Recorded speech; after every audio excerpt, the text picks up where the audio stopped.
கிறிஸ்துவின் நாமத்தினாலே உங்களுக்கு அன்பின் வாழ்த்துதல். என் தேவன் நல்லவராயிருக்கிறார். நம்மோடு கூட இருந்து நம்மை நடத்துகிற நல்ல கர்த்தர். இந்த நாளில் உங்களுக்கு ஒரு நன்மை செய்ய அவர் வல்லவராயிருக்கிறார். எத்தனை பேர் மகிழ்ச்சியா இருக்கிறீங்க? தேவன் ஒரு வார்த்தை சொன்னால் இந்த வாழ்க்கையில அப்படியே நடக்கும்னு சொல்லி எத்தனை பேர் அதை விசுவாசிக்கிறீங்க? அந்த விசுவாசத்தோடைய தேவனுடைய சத்தத்தை கேளுங்க. இதனால் தேவன் உங்களோடு பேசுவாராக.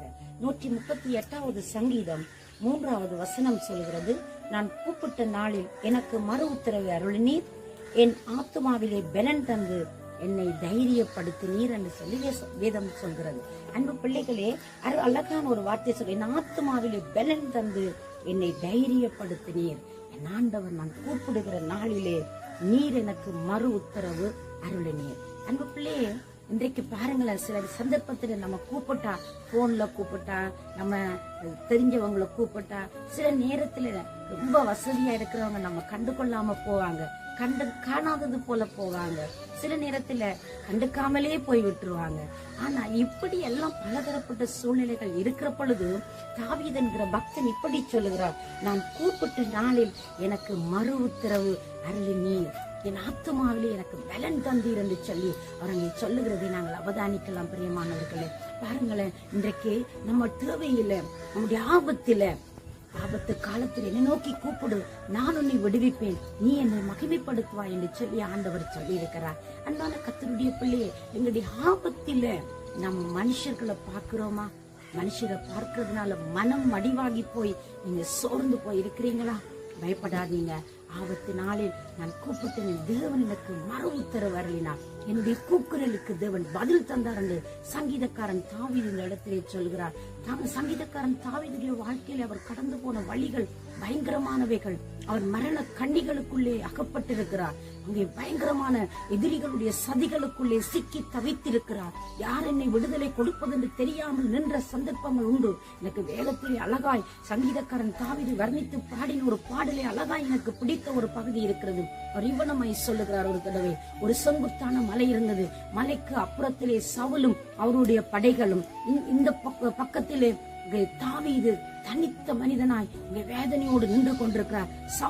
சவுலின் படைகளும் அவரை சூழ வளைந்து கொண்டு கொல்ல பார்க்கிறார்கள்.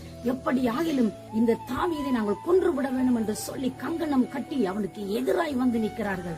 தாவீதோ அன்றைக்கு யோசித்திருக்க முடியும், ஓ ஆண்டவரே, எல்லா பக்கம் எதிரிகள் சூழ்ந்து விட்டார்கள், என்னை பிடிப்பதுதான் மிஞ்சி இருக்கிறது, என்னுடைய கதை இன்றோடு முடிந்து விட போகிறது, என்னை இவர்கள் கொன்று விடுவார்கள் என்று சொல்லி தாவீது என்ற பக்தன் தேவ சமூகத்திலே அங்கே மிகவும் புலம்பி அழுதிருப்பார். ஆனா என்ன ஆச்சரியம் தெரியுமா?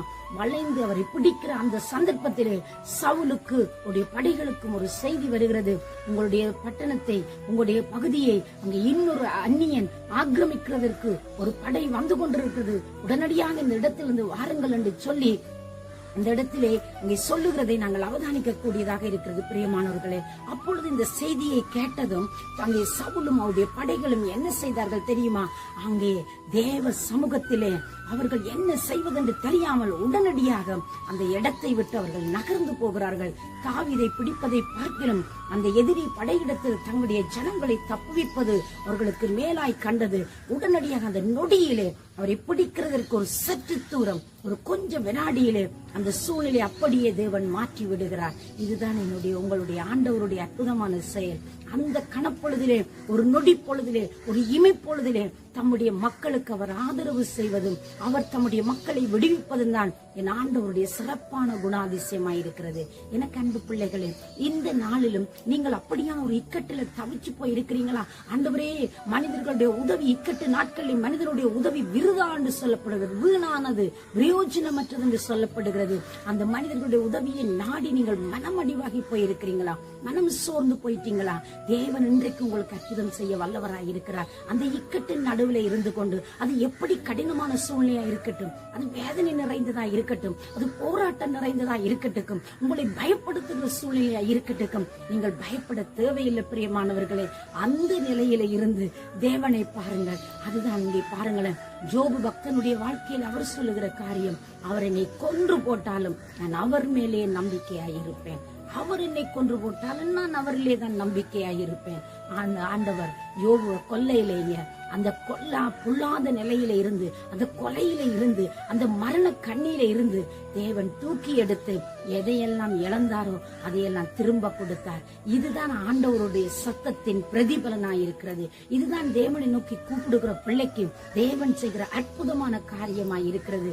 இன்றைக்கும் இந்த நல்ல நாளில ஆண்டவருடைய சமூகத்துல ஒரு மறு உத்தரவுக்காய் நீங்க காத்து கொண்டிருக்கிறீங்களா? ஒரு வாலிப தம்பியை நான் சந்திக்கிற பொழுது ரொம்ப துக்கத்தோடு சொன்னா, என் வாழ்க்கையில ஒன்றுமே நடக்குதில்லை, நான் எதிர்பார்க்கறது ஒன்றும் கிடைக்கிறதில்லை, நான் என்ன செய்யட்டும் என்று சொன்ன பொழுது நான் சொன்னேன், உன் வாழ்வை அவருக்கு ஒப்புவித்து அவர் மேல் நீ நம்பிக்கையாயிரு, அவர் உன் காரியங்களை தன்னை வாய்க்க பண்ணி அவர் பார்த்துக் கொள்ளுவார் என்று சொல்லி, அன்பு பிள்ளையே, இன்றைக்கும் அதே தேவன் நம்மோடு இருக்கிறார். நீ எந்த கடினமான வழிகளுக்குள்ளாய் கடந்து போனாலும், யாரும் புரிஞ்சு கொள்ளாத ஒரு நிலையில இருந்தாலும், யாரும் உதவி செய்ய முடியாத சூழ்நிலைக்குள்ள நீ நின்று கொண்டிருந்தாலும், அந்த இடத்திலிருந்து உன்னை தப்புவிக்க வல்லவரை, உன்னை விடுவிக்க வல்லவரை, உனக்கு உதவி செய்ய வல்லவரை, உனக்கு மறு உத்தரவு கொடுக்கிறவரை, அழகு பார்த்து, அந்தஸ்து பார்த்து, அறிவு பார்த்து நேசிக்காத ஒருவரை உனக்கு அறிமுகப்படுத்தி கொடுக்க விரும்புகிறேன். அவர்தான் ஆண்டவராகிய இயேசு கிறிஸ்து.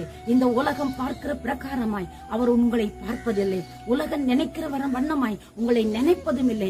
ஏதோ ஒரு குறையை பார்த்து, ஏதோ ஒரு பலவீனத்தை பார்த்து, உன்னிடத்தில் இருக்கிற பலவீனத்தை சுட்டிக்காட்டி கதைக்கிற இந்த உலகத்தின் நடுவிலே உன்னிடத்தில் இருக்கிற குறையை பார்க்காது, உன்னிடத்தில் இருக்கிற நிறைவை பார்த்து, நீ நேசிக்கிற நேசத்தை பார்த்து, நீ அன்பு கூறுகிற அந்த அன்பை பார்த்து உன்னை தேடி வந்து உனக்கு அற்புதம் செய்ய கூடியவர் தான் ஆண்டவராய் இயேசு கிறிஸ்து. இந்த தேவனை நீங்கள் அண்டிக்கொள்ள ஆயத்தமா? இந்த தேவனை நீங்கள் நம்பிக்கொள்ள ஆயத்தமா? உங்களுடைய எந்த கடினமான காலமா இருந்தாலும் அவரை பிடித்துக் கொள்ளுங்கள். அவர் உங்களுக்கு மறு உத்தரவு கொடுப்பார். உங்களுடைய ஆத்மாவில் ஒரு பலனை தந்து உங்களை தைரியப்படுத்துவார். அதுதான் பக்தன் தாவீது ஒரு பெரிய ராஜாவாய் இருந்த பொழுதும் தன் தேவனை ருசித்து பாடின பாடலாய் இருக்கிறது. அன்பு பிள்ளையே, அவரை நேசிக்க ஆயத்தமா? அவருடைய பதிலை பெற்றுக்கொள்ள நீங்கள் ஆயத்தமா? உங்களுக்காக நாங்கள் மன்றாடட்டும். சர்வ வல்லமை உள்ள நல்ல ஆண்டவரே, இயேசு கிறிஸ்துவின் நாமத்தினாலே ஆண்டவரே, உம்முடைய பிள்ளைகள் கடினமான வழிகளுக்கூடாய் கடந்து சென்று உம்முடைய பதிலுக்காய் காத்துக்கொண்டு நிற்பார்களாய் இருந்தால், இந்த நாளில் அந்த பதில் உம்முடைய பிள்ளைகளுக்காய் வருவதாக ஒரு அற்புதம் நடக்கட்டும் சுவாமி. அதிசயம் செய்து உம்முடைய மக்களை கனம் பண்ணி காக்கும்படி இயேசுவின் நாமத்தில் ஆசீர்வதித்து ஜெபிக்கிறோம், உங்கள் ஜீவனுள்ள நல்ல பிதாவே.